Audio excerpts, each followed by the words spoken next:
आप सभी को जय जैन। समय हुआ है दोपहर के 2। मैं और सुजीत भैया आए हैं चना खाते हुए चना खाते हुए जा रहे हैं। गौशाला का उद्घाटन है मुनिश्री 108 निर्णय सागर जी महाराज जी के द्वारा ग्राम ठेमी टपरियों में।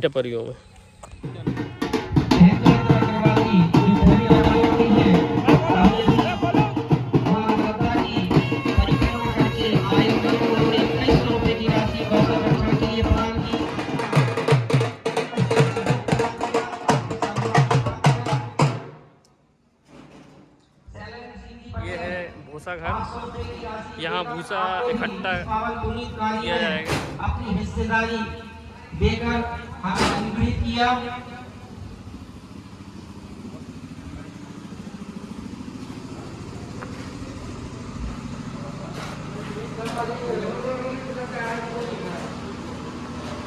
ये है कुछ गौशाला का। 2100 रुपए की राशि देकर इस पावन हुए कार्य में अपनी सहभागिता दिखाई। आप साधु आपके पास में सचिन अग्रवाल जी जो शिक्षक है 99 रुपए की राशि देकर इस कार्य में अपनी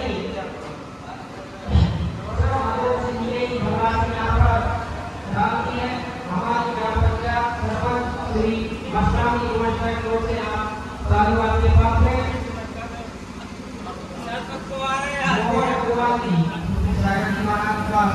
होने जा रहा है। मैं चाहूँगा हमारे बात कर्मचारी भैया जी के मुकाबले भैया प्रारंभ कर दें। जय जैन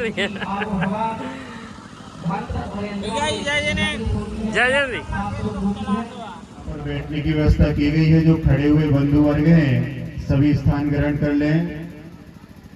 जिनको नीचे बैठने में व्यवस्था में अनुकूलता नहीं है कुर्सी का उपयोग करें, और जिनको जमीन पर बैठ के जमींदार बनने का सौभाग्य मिला है हमें, तो जमीन पर बैठ करके भी अपना स्थान ग्रहण कर लें। क्योंकि सभी लोग कौन हैं? जिनके पास जमीन होती है और जमीन में बैठ कर के कार्य करते हैं वो कहलाते हैं जमींदार। तो आप जमींदार है ना, और जो चौकी पे बैठता है वो कौन कहलाता है? तो अपन जमींदार हैं सभी लोग। अपने सम्मान में एक बार ताली बजा लें कि हमने ऐसी जगह पर जन्म लिया है जहां भगवान महावीर स्वामी, भगवान रामचंद्र जी और भगवान श्री कृष्ण जी ने जन्म लिया। और अयोध्या नगरी और मथुरा में ऐसी पवित्र भूमि पर हम जाकर के उन स्थानों को तीर्थ क्षेत्र मान करके वहां के वंदना करते हैं। तो ऐसे परम सौभाग्यशाली हम सभी हैं, क्योंकि रामचंद्र जी भगवान ने उपदेश दिया। श्री कृषि में जो बैलों का उपयोग होता है, उन बैलों के गोबर से जो खाद बनती है उस खाद से कभी रोग नहीं होते। और निसर्ग ने पहले जो श्रम बैलों ने किया पशुओं के खाद से, वह बीज में उत्पादन की शक्ति बढ़ी। तो उसके माध्यम से पहले खेती में जब बीज डाला जाता है तो पहले पशुओं के लिए चारा तैयार होता है। आप लोग सभी गन्ने की खेती करते हैं तो पहले क्या निकलते हैं? पत्ते निकलते हैं। तो पत्ते में रस निकलता है क्या? पत्ते से गुड़ बनता है क्या? पर निसर्ग ने भगवान श्री रामचंद्र जी की जय, नारायण श्री कृष्ण जी भगवान की जय, परम पूज्य मुनि श्री निर्णय सागर जी महाराज की जय, सुलभ श्री सुवीर सागर जी महाराज की जय।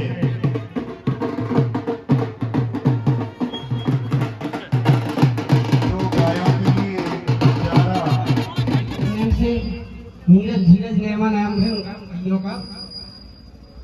और मैं चाहूंगा कि हमारे ग्राम पंचायत सरपंच की जो आमंत्रण पत्रिका आप लोगों ने स्वीकार की, साधुवाद के पात्र हैं, धन्यवाद के पात्र हैं कि आप गौशाला के संरक्षण के लिए, अपने जीवन के उत्कर्ष को प्राप्त करने के लिए आप लोग यहाँ पर पधारे। वास्तव में साधुवाद के पात्र हैं। और हमारे बीच में ऐसे संत आ रहे हैं जिन्होंने अहिंसा होंगे गोपाल कहाँ होंगे, हम सब इस दुनिया में खुशहाल कहाँ होंगे। बोलो, इतना तो बोल सकते। जब गाय नहीं होंगी गोपाल कहाँ होंगे, हम सब इस दुनिया में खुशहाल कहाँ होंगे। महाराज जी का आगमन गौशाला की ओर।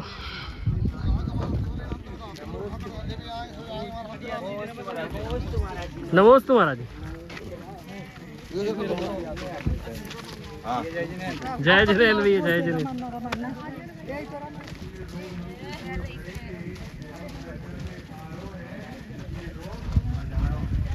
अष्टकुमारी भाई को जयकारा गुरुदेव का जय जय जय जय गुरुदेव। हम लोग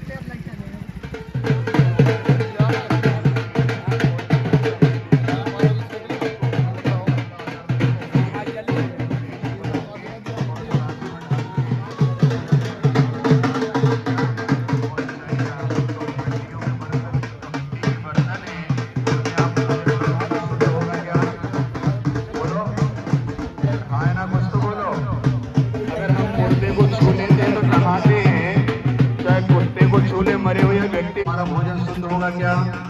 पर हम ऐसी चीजों का सेवन करते कि नहीं? अगर नहीं करते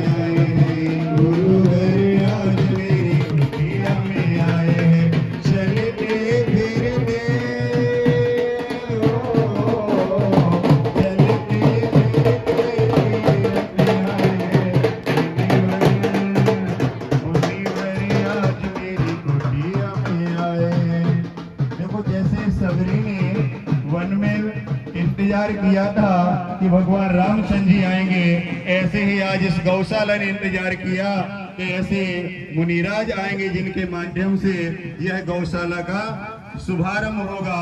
तो उन गायों का भी कितना पुण्य होगा कि आज ऐसे ऋषि इनका इंतजार करते रहे वो क्षण, और आज वो क्षण आ गया है कि मुनिराज इन ऋषियों के समक्ष यहाँ पर इस गौशाला का शुभारंभ होने जा रहा है। सभी लोग ताली बजा के अनुमोदना करें कि जैसे भगवान रामचंद्र जी का इंतजार सबरी ने किया वर्षों तक और भगवान रामचंद्र जी आ गए, ऐसे ही इस गौशाला के प्रांगण में इतने वर्षों से यह गौशाला तैयार हो गई। कितने समय हो गया आप लोगों को पता होगा? 1 वर्ष हो गया, 2 वर्ष, पर ऐसे ऋषियों के चरण पड़ना में और उनके चरणों के प्रभाव से यहाँ पर सभी जो अच्छे आचरण वाले आप लोग आए, सभी लोग तालियां बजाएं अपने सम्मान में कि हमने ऐसे आचरण को धारण किया, ऐसे ऋषि मुनियों के दर्शन पाने का सौभाग्य प्राप्त किया, जिनके माध्यम से यहाँ पर गौशाला का प्रारंभ होगा। सभी लोग अपना अपना स्थान ग्रहण कर लें और थोड़े अगर हो सके तो आपके चरण जो पहने हुए हैं उनको थोड़ा साइड में रख दें, क्योंकि जब कोई संत महात्मा के अगर हम दर्शन करते हैं भगवान के, तो पैरों में की कोई वस्तु ना रखें तो बहुत अच्छा होगा, क्योंकि अपन सब आदर्श पुरुषों के मानने वाले सभी प्रणेता हैं, सभी प्रेरणा देते हैं कि हमें ऐसी प्रेरणा देने वाले गुरु का यहाँ समागम हुआ है। तो सभी लोग अपने अपने पुण्य की सराहना करें। जय बोलो देवाली देव आदि ब्रह्मा श्री आदिनाथ भगवान की। थोड़ा जोर से बोलो ना। जय बोलो पुरुषोत्तम मर्यादा पुरुषोत्तम वीतरागी रामचंद्र जी भगवान की। नारायण श्री कृष्ण जी की। श्रीफल देना भैया। पवन भाई, लाखन भाई, हमारे मुख्य अतिथि आदरणीय एमपी भाई लाखन भाई, अरविंद भाई और करण भैया, गुड्डू भैया, नरेश। हमारे बीच में पूर्व विधानसभा अध्यक्ष माननीय श्री प्रजापति जी, लाखन सिंह जी पटेल जी, अरविंद पटेल जी और ग्रामीण अंचलों से पधारे हुए समस्त बिलवार जी, तरवर सिंह दत्ता जी और गुड्डे कक्का जी, तरवर दत्ता जी, गुड्डू भैया जी, मयंक चौधरी, मयंक भाषण पानी, सर्वश्री पंडित विनोद तिवारी जी, मस्तराम जी गुमस्टा, धीरज नेमा, तारापत जी, टीकम चंद जी जैन, केवल निर्मल चंद जी जैन, श्री संत परसोत्तम दास जी कुशवाहा ठेमी, नरेश पटेल, हाकम सिंह जी, तीरथ सिंह जी, निर्मल चंद जी, हाँ, मुकेश जी, श्रीवास्तव जी, दोनों श्रीवास्तव जी से निवेदन है, युगल श्रीवास्तव जी से, संत परसोत्तम दास जी कुशवाहा ठेमी और समस्त महानुभाव से निवेदन है। चंद्रपुर से आप भी पहुंचे रतन सिंह दद्दा जी महाराज जी की मुख्य उपस्थिति में हो रहा है और मैं बहन आपको मंगलाचार चाहते हैं। बोलिए चिंतामणि श्री पार्श्वनाथ भगवान की, आचार्य गुरु विद्यासागर जी महामुनि राज जी की, मुनि श्री 108 निर्णय सागर जी महाराज जी की, चुल्लक श्री 105 सुबीर सागर जी महाराज जी की। ज्ञान सागर फिर ऐसा तरासी दिया, बन गई विद्या सागर, हीरे को परख लिया, आचार्य ज्ञान सागर कर आए, जिनकी महिमा का पार नहीं पा सकता कोई। उन देशों में अनेक प्रकार का भौतिक क्षेत्र में विकास हुआ है।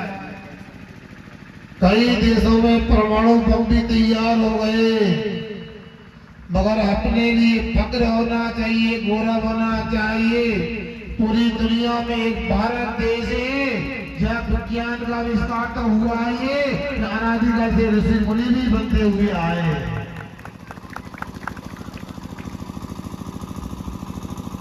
एक प्रसंग मुझे याद आ रहा है, विदेश में चर्चा हुई कि दुनिया में एक भारत देश ऐसा है जहाँ हर व्यक्ति के दिल में कोई ना कोई परमात्मा का, खुदा का वास होता है। तो वहां के लोगों ने सुना और एक व्यक्ति के मन में कौतूहल हुआ, ये बातें कहीं फेंक तो नहीं हो रही, गप तो नहीं हो रही, जाकर भारत में वो देखूं। वो व्यक्ति यहाँ पर पूरे हाथ नीचे करो, हाँ भैया फोटो ले लो, बहुत अच्छा, इनके सम्मान में एक बार ताली बजा दे लो तो। और अब मेरे सम्मान में जब तक एक गौशाला रहेगी, फेली टबरिया की, तब तक अपने खेत में अनाज होगा, घर ले जाना, भूसा होगा, तो सबसे एक ताली भूसा हमें गौशाला में चढ़ा के आना है। मंदिर में नरियल पास में चढ़ाना, मंदिर में प्रसाद पाक में ले जाना, सबसे पहले हमारी गायों के लिए एक ताली भूसा लेकर के आना। अब सोच रहे हैं दुकानदार जो किसान हो वो दे दे, हम तो फ्री में बच गए। ये साल जितने नेता लोग बैठे हैं और दुकानदार लोग बैठे हैं, गोकुल वृंदावन की कहानी सब आप लोग जानते हो। जब श्री कृष्ण जी के समय में कंस के द्वारा आताताई होने लगी, आतंक फैलने लगा, उस समय गायों की रक्षा करने के लिए नारायण श्री कृष्ण जी ने गोवर्धन पर्वत हाथ में उठा लिया था। यदि श्री कृष्ण जी गोवर्धन पर्वत हाथ में उठा सकते हैं तो मैं समझता हूं यहाँ का एक एक व्यक्ति एक करता अपने अपने घर में अपनी बाइक को तो जगह बना दी, अपनी कार को जगह बन गई, हमारी गाय घर से निकल गई। कैसे श्री कृष्ण की जय बोलेंगे बताओ? श्री कृष्ण की जय बोलने का अधिकार तो उनको है जो हरदम अपनी चर्या में गाय की रक्षा का ख्याल रखता है। अन्यथा क्या है, बातें तो बहुत सारी हो जाती है, क्या सिंह खाएंगे प्लास्टिक में खाएंगे पिएंगे नहीं। दो भैया ने हाथ वाह कितने कम लोग ऊपर वाले भैया। हाँ बताएंगे दूसरे ने खाना न खिलाना पीना न पिलाना। मैं दारू पिलाने की बात नहीं कर रहा पानी की बात कर रहा हूं तो समझ जाओ। सुन रहे यदि आप लोगों ने प्लास्टिक का उपयोग व्यवहार हो जाएगा आप राम की सबरी हो जाओ। सबरी की बात तो करते हो और गाय का पालन करते नहीं हो। आप लोगों को सोचना चाहिए बिना व्यक्त कामा गाय के पास में आओगे आपके काम वासनाएं नष्ट हो जाएंगी। आपका क्रोध शांत हो जाएगा। आपके मन के विकार शांत हो जाएंगे। आज कैसे कैसे दुनिया में पाप कबूत भाई सुअर के मांस खाने से हुआ युवला हुआ अन्य पशु के मांस खाने से हुआ कोरोना हुआ चमगादड़ के मांस से हुआ। यदि मांसाहार से बीमारियां आती है तो अपने को हमेशा हमेशा के लिए मांसाहार से दूरी बना लेना चाहिए। आप अंडा को प्रोटीन का साधन मानते हो। अरे एक मुट्ठी दाल खाओ गला के चने की भरपूर प्रोटीन मिलेगा तो अंडा खाते तो 150 प्रकार के रोग होते हैं। सोच लो। दिशा निर्देश देने के लिए कृपा पूर्वक हम सबके आग्रह पर आप यहाँ पधारे हैं। 108 निर्णय सागर महाराज जी। एक बात याद दिला रहा हूं इस क्षेत्र में जब भी मेरे गुरु जगत गुरु चाहे मानव रूप में हो चाहे प्रकृति के वृक्षों के रूप में हो या अनाज के रूप में हो, मां एक वो मां, एक मां जो हमें पैदा करती है वो मां, और तीसरी और है जिसको माता कहते हैं, गौ माता नहीं कहते हैं। ये माता का बड़ा शब्द है। जो मां है वही तो हम अपने बैठे हैं। अगर उस मां ने हमारा लालन पोषण ना किया होता तो हम अलग अलग दिशा में अलग अलग भाषा के अलग अलग बुद्धि के अलग अलग वर्ग के अलग अलग समाज के अलग अलग जात के हर कोई है, लेकिन सबकी मां है। और गौ माता भी जब सामने आता है तो ये पूछती नहीं है कि तुम किस वर्ग के हो, तुम किस समाज के हो, किस जात के हो। जैसे मां नर्मदा नहीं पूछती, गौ मां नहीं पूछती मेरा दूध पी रहा। वो बात पूरी हो सके और जिनको अपनी से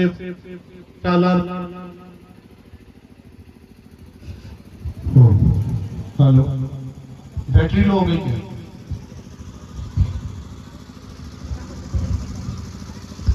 हेलो